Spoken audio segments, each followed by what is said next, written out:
How well do you remember 2009?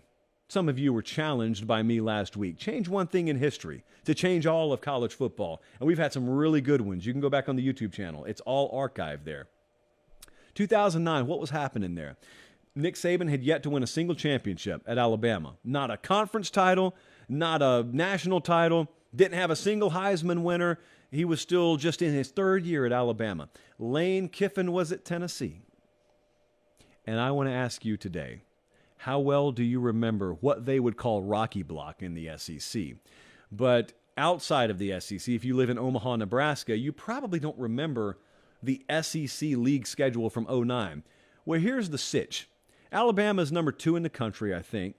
Tennessee's got some losses on their resume. Kiffin, again, as I said, is the head coach there. And they go to Tuscaloosa. Bama's a big favorite. They're undefeated.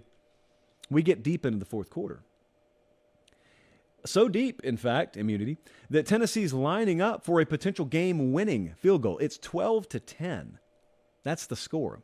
Part of the end zone at Bryant-Denny Stadium that was being constructed, it's not even finished yet. That's how long ago. Alabama didn't even have a full bowl of a stadium. And they blocked the kick. Terrence Cody, his second blocked field goal of the day, throws his helmet off. Some sticks in the mud out there say, should have been penalized. Should have had to play it again, untimed down. To that I say, I spit on the suggestion. But I do want to ask you a question. What if I change this? That's one moment. What if I, first off, I need to just cut Julio Jones' legs off back there, because if Cody didn't block it, he would have. But what if that is a made field goal? Tennessee beats Alabama 13-12. The Atlanta Braves will win a game or two in a more high-scoring fashion than that this year. But baseball notwithstanding, what would have changed here? We had to rack our brains today and ask ourselves what would have happened. The first and obvious question is, what happens to Bama? You see, elsewhere when we've done these little exercises, everyone has just said, along with me, well, if they didn't win it that year, they would have won it several more years. And I still believe, even if Bama wouldn't have ended up winning the title this year, they would have won it in several other years. But they may have still won it in this year. Now remember, we're not in the playoff era here. We're in the BCS era. Following this loss, if Bama were to have lost, they would have fallen out of the top 4. As it stood coming out of that game, it was Florida number 1, Bama number 2, Texas number 3. That's who they would eventually play in the national title game. Iowa, still led by Kirk Ferentz, who was already like a decade into his tenure at that point.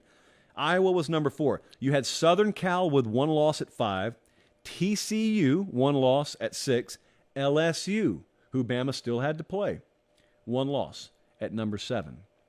So there's the first theory that the loss may have just knocked Bama out of the national title picture, even if you played out the rest of the season as it did, which is impossible, but let's just assume for a second. I ultimately think it still would have come down to that matchup in Atlanta against Florida. And Bama handled Florida pretty convincingly that year, handed Florida their first and only loss that year. That's the one where Tim Tebow cried. That's the one that really signified a changing of the guard in the SEC. It was the beginning of the end of the Urban Meyer era at Florida. But even if that were to happen, think about what could have happened, because the results of this game reverberate far beyond just Alabama. What happens to Tennessee? I think this is more fascinating than what happens to Bama. Bama's going to be Bama eventually, even if they're not that year, because they got Nick Saban and a long time ahead of them. I was thinking about what happens to Tennessee. Kiffin stayed there 1 year. Could there have been something that happened because of this win that convinced Lane Kiffin to stay at Tennessee? And if he stayed at Tennessee, granted, there would have been a maturation process that was required. I think we all acknowledge that by this point, including him.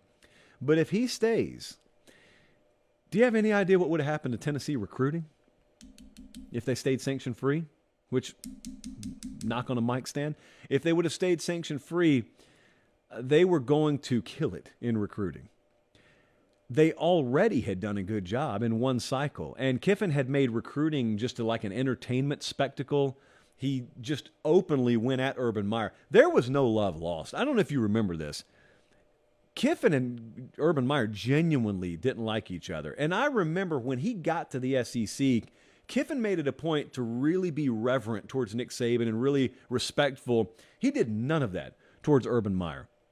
I don't know what was behind all that. I'm just saying that was the case. And that would have probably not been the case that much longer, because I think Meyer would have been gone a short time later anyway. That was a candle that was burning at both ends at Florida. It burned hot for a little while, but it was a candle burning at both ends. But if Kiffin is convinced to stay, if he convinces himself to stay at Tennessee, if he doesn't go to Southern Cal, that is really interesting, because they would have had a ton of talent. We were reading some articles and remembering, or refreshing our memory rather, about all these kids who came along afterwards, who ironically, majority of which ended up going to Clemson. A lot of their top talent that ended up going to Clemson, they're on record one after the other of saying, at one time, Tennessee was my dream school. Here's the problem. I got to turn the paper sideways for this stat. Paper pop. After Kiffin did leave Tennessee, 7 of the next 12 seasons were sub 500. Ugh, just gross. That's Tennessee, not Tennessee State. The University of 7 of the next 12. More than every other season was sub 500. It's not supposed to be that hard to make a bowl game at Tennessee, but it was. You had a coach wearing orange pants. You had another coach that insisted on having trash cans on the sideline. It was just a 5-alarm mushroom cloud orange disaster for a long time. They've got things fixed, but like I said, only now have they gotten things fixed. And by the way, if you're young, if you're 10 years old, welcome to the family, and you watched the Alabama-Tennessee game this past year, and you want to know why those people went crazy and tore down the goalpost and threw them out into the river, it's because of that. It's because of that stat I just read to you. Can you imagine?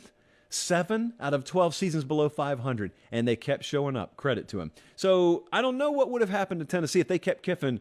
At the very least, it would have been more interesting. And thirdly, Mark Ingram won the Heisman this year, did he not? Yes, he did. And it was very close.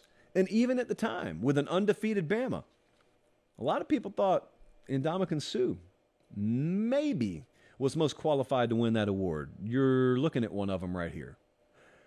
Suh finished 3rd.